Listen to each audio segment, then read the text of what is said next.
In a world brimming with complexity, few creatures embody harmony like the honeybee.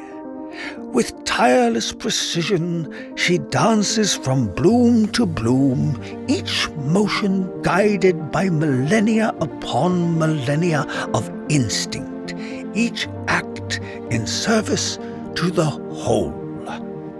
And then there are the beekeepers, watchful stewards of this ancient symbiosis. Part agri-scientist, part poet, they move along their hives with the efficiency of Mo, Larry, and Curly, tending to the bees' needs as best they can comprehend, and with the infrequency of a waterfall in the Sahara, sometimes running off, flapping and flailing like a penguin on a hot sidewalk. This is their journey.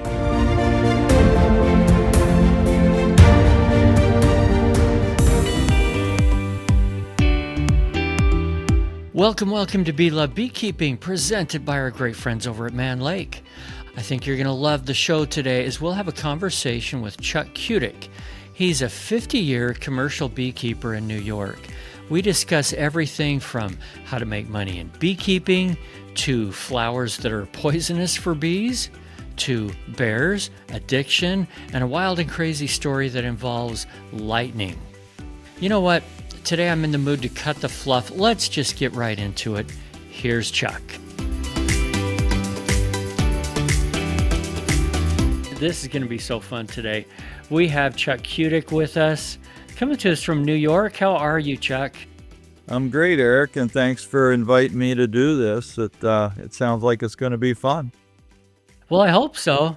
And the very first thing, for those that are watching the video version of this, your glasses, you told the truth. They are getting lighter and lighter all the time. They started super dark when we first got on, those photochromatic or whatever they call that. Yeah, I was out in the bright sun.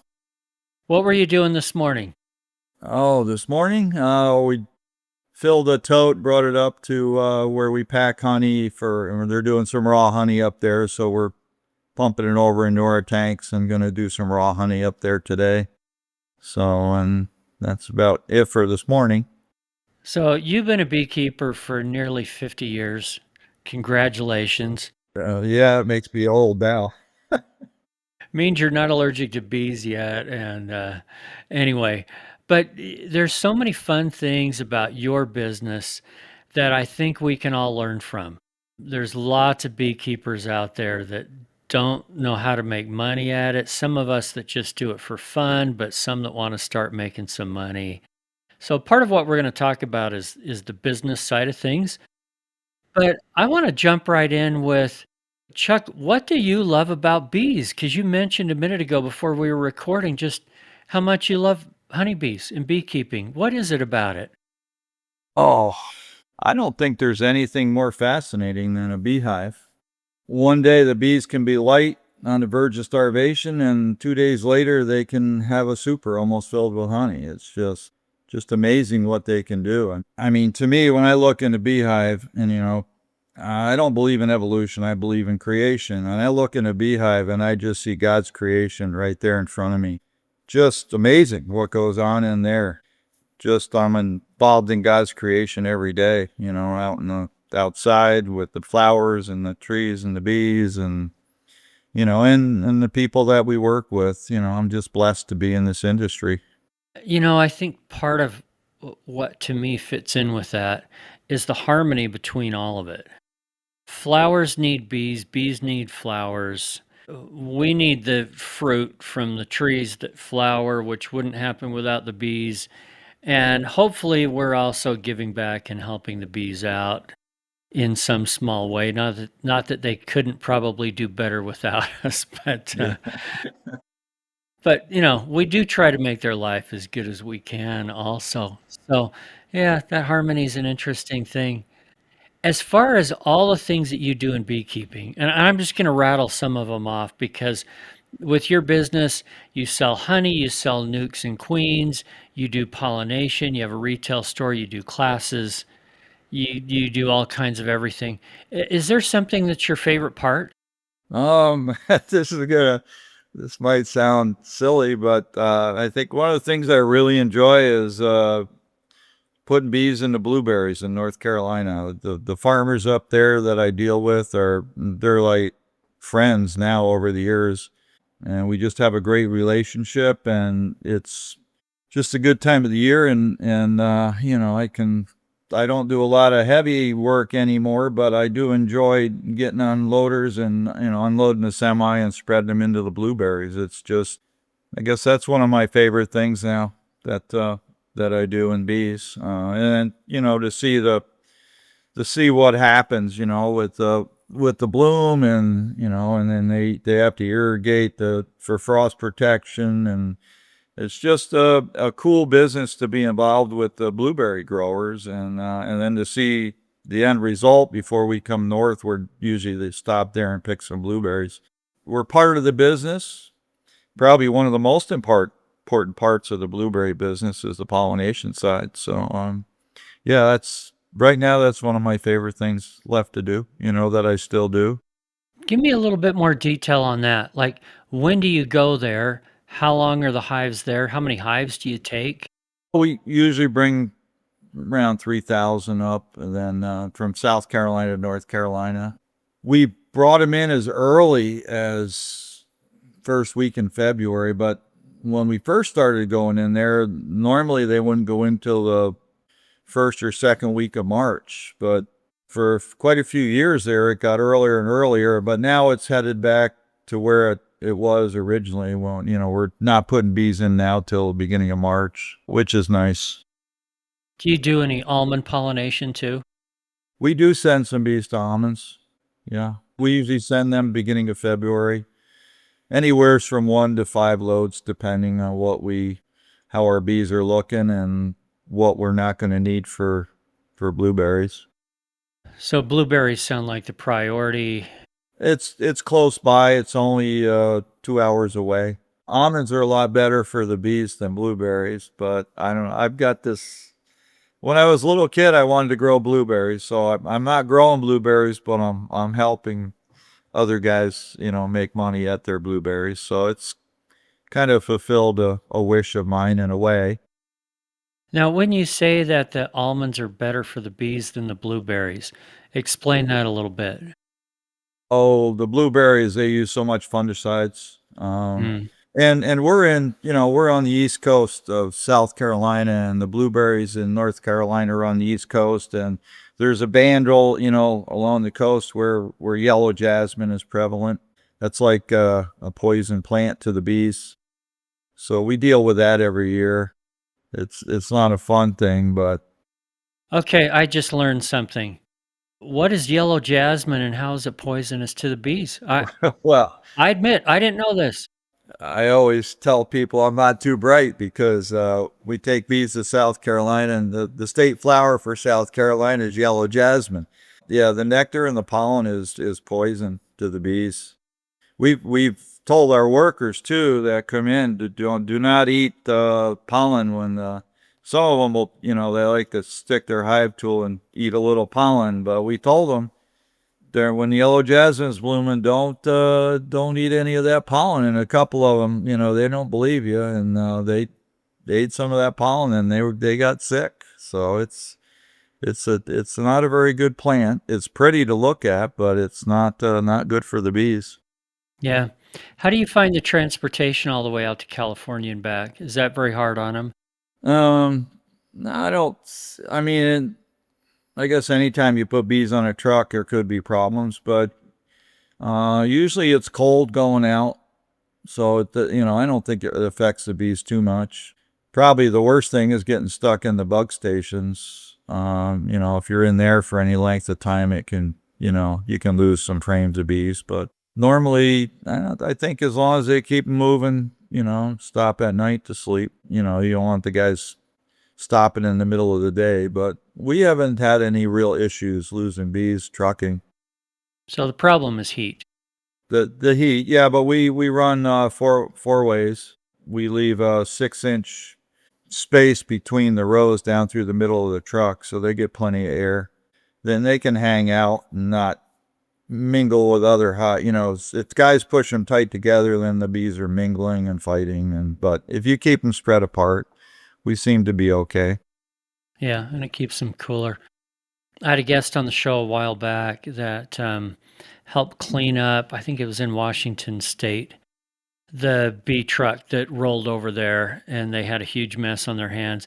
And, you see at least one of these someplace in the country every year where a full semi will tip over going around a corner or something. And glad you haven't had to deal with any of that.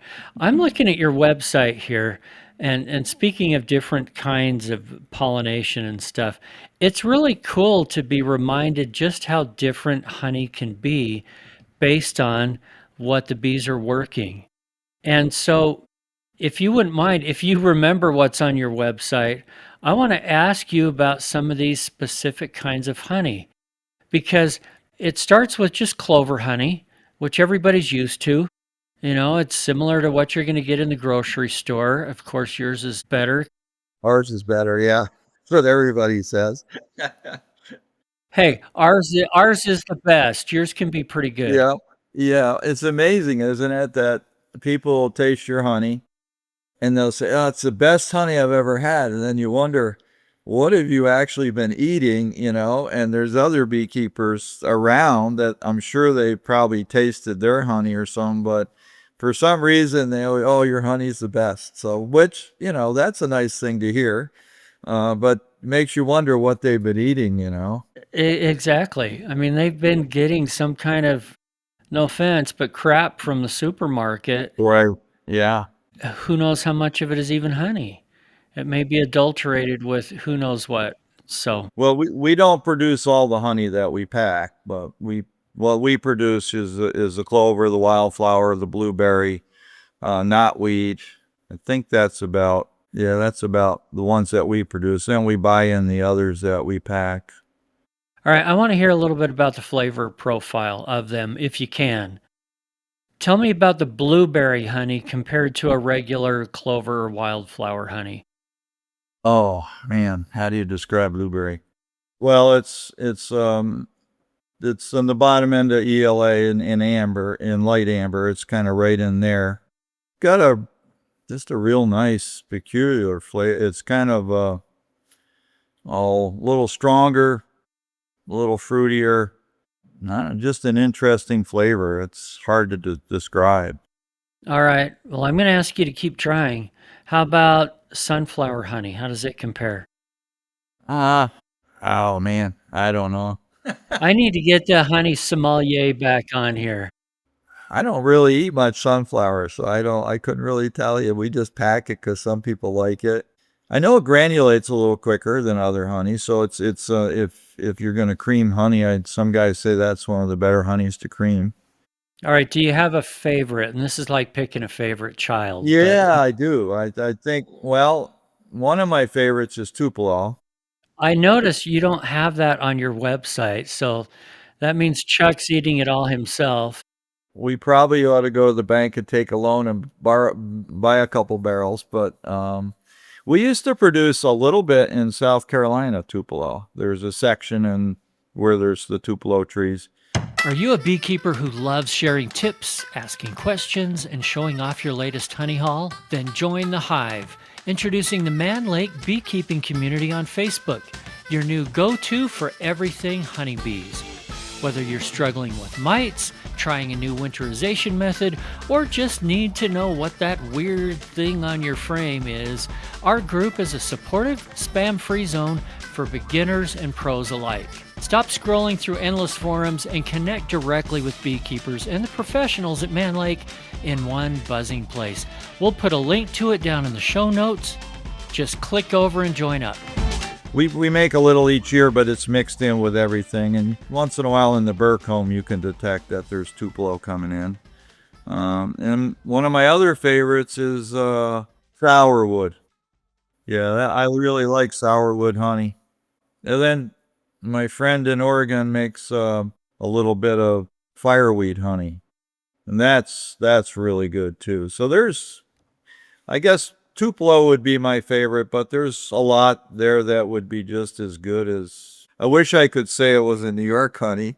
That was my favorite. But anyway, I'm going to be honest and say, those other honeys are just so unique. And although we do make some locusts once in a while in New York, and that's right up there with those, if you can get pure locusts. So, but we very seldom get much locust. We had the biggest locust bloom this past spring. I mean, it was just white every place, but it turned rainy and cold, and that was it. So we didn't make any. But that's typical locust weather for us. Let's talk a little bit about the business, if you don't mind sharing. And if I ask you anything that you don't want to answer, you don't have to answer. Okay. Okay. But is there an area of the business that's a little bit better moneymaker for you than some other areas, whether it's pollination or retail or whatever? Yeah, I think our nukes and queens and our pollination business are pretty good. Yeah, the nukes have been really, really good for us. We do sell a lot of nukes. We have a pretty good reputation for our nukes and queens.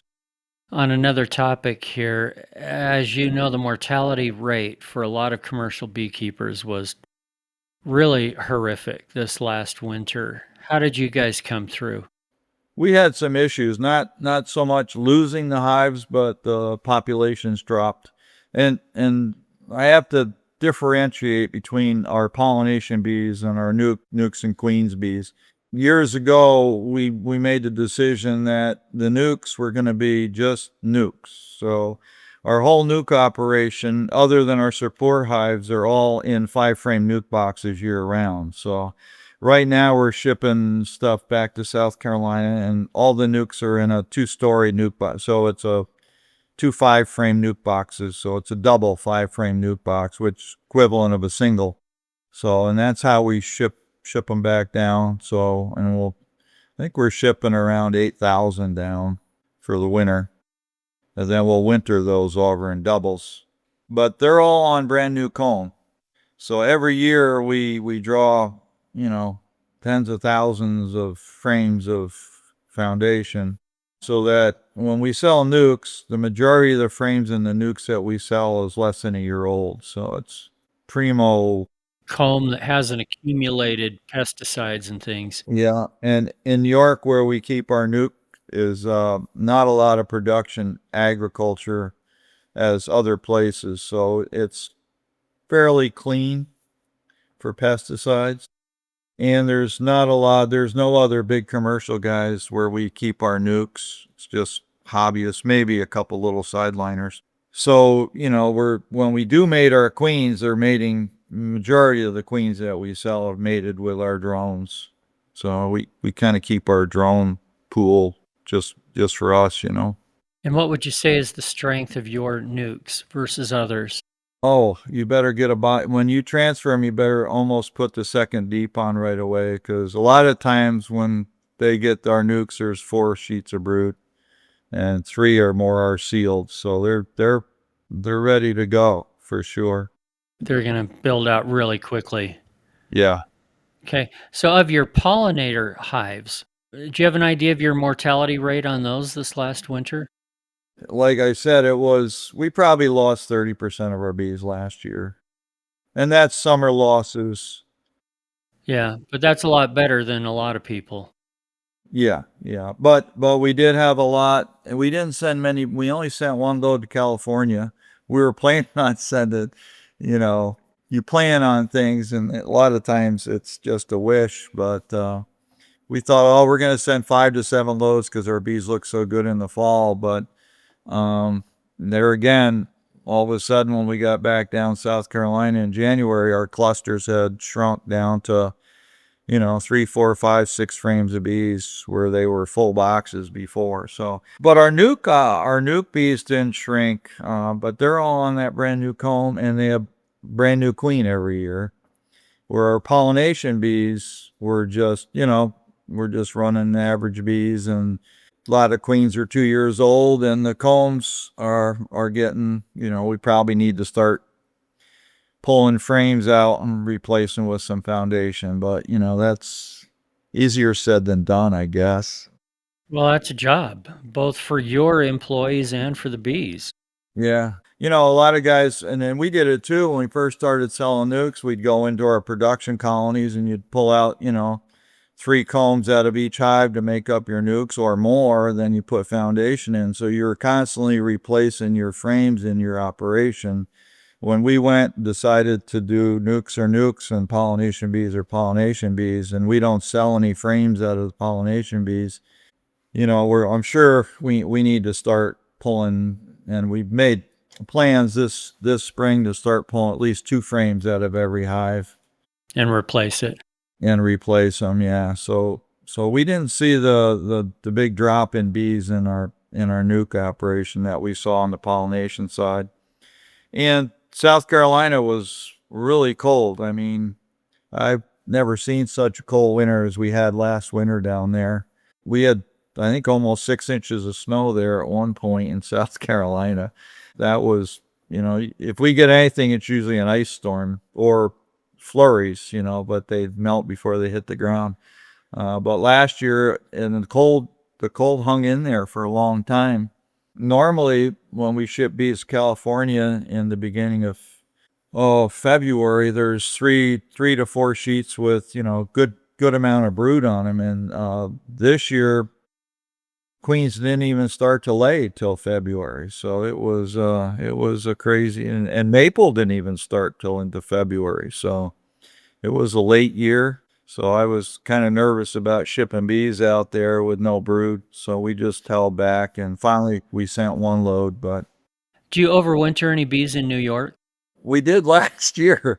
Last year we did. We forgot a yard of 40 hives from the nukes and queens side, 40 doubles. Everybody asks, well, how do your bees winter? Well, I guess they did pretty good. We had 37 left alive this spring. So, and that wasn't, we didn't prepare them for a New York winter. Normally we get them down there, we got to feed and, but no. So I guess our bees do winter well in New York. And I did have a friend that he used to get 50 to 100 nukes from us every year, and he would put them in certain yards, and then he'd watch them. And a lot of times he'd only lose 1 or 2 out of 30 in a yard of our nuke. We don't winter our bees, but in New York, not on purpose, people have had good success with our bees, wintering our bees. So, and we did too, even though we didn't prepare them for winter. Yeah. How big of a problem is Varoa where you are or where your bees are?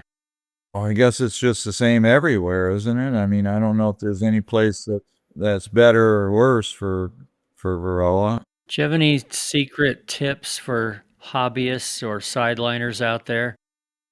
Oh man. They don't have to be secret. I mean, we've been using the glycerin oxalic strips. We've been making those up for a few years, and they seem to keep the mite loads down during the summer. I mean, we have a long period of time. We're not like in the Midwest when the honey flow doesn't start till the end of June and it's over in, August. We can make honey in May, end of May up here in New York, or even the beginning of May. And the bees were just bringing in nectar a couple days ago yet. Not lots of nectar, but some. So, there's a long period of time where we can make honey. So we need something to get us through that period. And that oxalic glycerin strips seem to work pretty well for us. So, Any other diseases or pests that are a big problem in the Carolinas, especially? oh, well, there's one big pest, but bears are a pest. We fight those in North Carolina, Maine, and New York. Yeah, those are the big pests. they get into a queen mating yard, and you can lose a lot of money quick. Now, when you say you fight them, I want to get a little video on you fighting a bear. Well, That brings us to the wild and crazy story portion here. You said I should be thinking about that. I Have don't. you thought of anything unusual? Oh, just oh, moving bees, I guess, is when I was young and trying to get going and stuff, it'd be, it was me and my wife pretty much. She would be up in New York, I'd be down South Carolina. And then I had bees in Florida, and and that was before I had loaders, so I'd load it, work all day in Florida, then load bees on my truck at night and leave down there 11 at night. I wanted to get across Florida to over to just on the East Coast so I could avoid all the traffic in the morning. And so I had worked already 24 hours, and then I said, oh, I'm going to get a cup of coffee. But coffee never really kept me awake. But all of a sudden, I don't know what was in that coffee at that truck stop, but I got all the way up to South Carolina before I had to take a nap. So that was one long trip. It was like 36 hours, but I had been awake for over 2 days. But that kind of crazy stuff, doing the same thing in South Carolina, loading bees and being on the road, being up for 2 days. I fell asleep in the Bobcat going to pull bees off the truck. It's just dumb stuff like that just because I was just trying to do too much by myself. Yeah. Now, does that go along with some of the illegal things that you said you might be alluding to? Yeah, yeah, yeah. No more Yeah, detail than that, huh? no. Darn, I was hoping we could get a confession of some kind out of you here today. Oh, well. Well, oh, there was one crazy time. We were loading bees up in Maine out of blueberries, and we were up on this hill, and we got the truck loaded, and I was up on top, and it started pouring. They were sending the nets up, and it was lightning, thunder and lightning storm. It was crazy, and I'm up on top of this load, on top of this pretty good size, almost a mountain, but not really a mountain, and the trucker grabbed a bee net and the lightning struck, and he felt the electric in the net. He dropped it. So I don't know what happened there, but he's afraid to grab the net again. But they finally got the net up on there, and we got it netted as quickly as possible. So I don't know, just crazy things you do, and you think you're invincible, and so just thank the good Lord that I didn't die on top of the load, I guess. But I'm sure there's a lot of beekeepers who've been doing the same thing, and you look back and say, boy, that was stupid. But anyway, you're young and dumb and you're going to get it done. And yeah, I don't know if that's crazy, funny things, but just, yeah, I used to carry a transmission with me in one of my trucks because I was afraid that I had problems with the one, and so I'd say I better carry an extra transmission, and just dumb stuff like that when you're young and you're getting going and you don't have a lot of money, and you're fixing your own truck on the road and doing all that kind of stuff. So you have to know a lot. You have to be a mechanic. You have to know bee biology. You have to know business. All these things. Yeah. Yeah. Well, let's just make a statement right now. Beekeepers are the smartest people in the world. How's that? Well, yeah, we could be. Or we have the least common sense, one or the other. We're gluttons for punishment, maybe. Yeah. Hey, couple last things. If I were a brand new thinking, hey, maybe I want to get started in beekeeping, and I walked into your shop and ran into you, what kind of advice would you have for me? Now, you're talking about somebody that just wants a couple hives, or somebody that wants to be a commercial. No, no, just a backyard. Hey, I've got a half acre that my house is on, and I think bees are cool, and I want to give it a try. Well, yeah, the first thing I ask is, why do you want a beehive?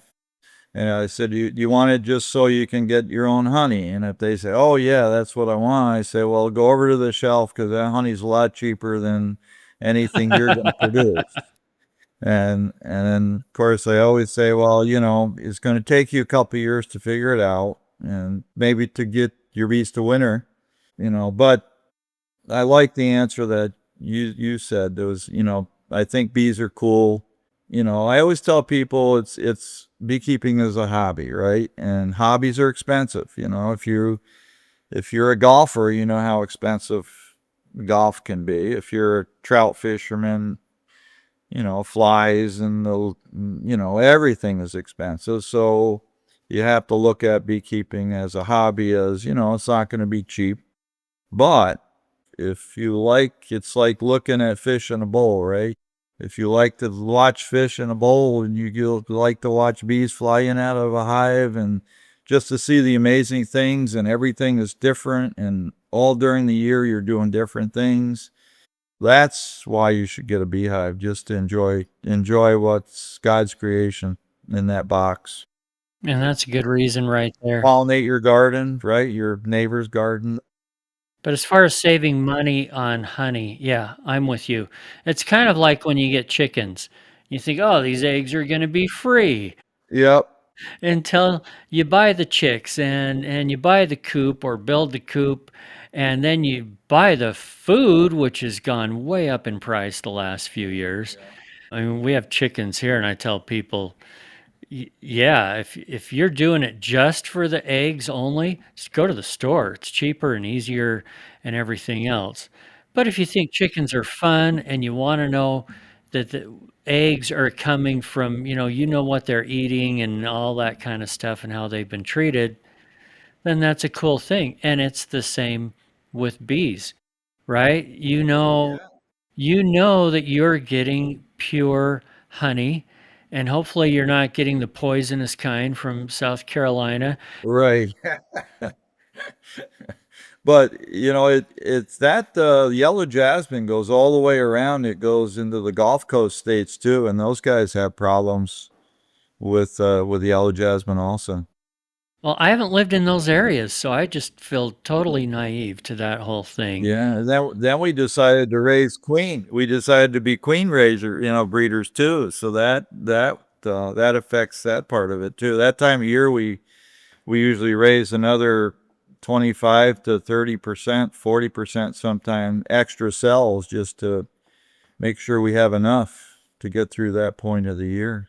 Well, and you were talking about, what's your favorite thing and all that at one point. You'd be out in the bee yard all day long, working hard, and you come home at night and there's a few beehives in your backyard, and I'd always have to go and pop a cover and look at one of those. I don't know why, but I was all day in bees, but you get home and I got to take a look at that one hive. So it is addicting. It's an addiction, but I think it's a good one. It's definitely a good, healthy one. Hey, Chuck, I appreciate your time so much. I'm going to let you get back to work. I know you have a ton to do today, but thanks for being with us. If people want to find you, your website, Kutiks.com. Yeah. With a K. Our 4 different companies will be listed in there. I'll stick it in the show notes in case people can't spell it, but yeah, Kutiks with 2 Ks. Hey, that's it. So thank you so much, Eric, for inviting me to do this. I had a good time. It was you made it painless. Oh, good. I want to get out there to New York and see you sometime. Yeah, come on out and visit, and we'll take you around, show you what we do, and put you to work. That'd be a lot of fun. All right. Take care, my friend. Thank you so much. You have a good day. Bye-bye. Thanks for joining us on Bee Love Beekeeping, presented by Man Lake. If you like this content, I hope you'll share it with a friend. Follow and subscribe to this podcast, and even sign up for our newsletter at belovebeekeeping.com. Also, just a shout out to Vita Bee Health for their support. We appreciate them. Vita's Varoa control range of products includes Apistan, Apigard, and now Varoxan, extended release oxalic acid strips. Thanks, guys. And remember, if you're not just in it for the honey or the money, you're in it for the love. See you next week.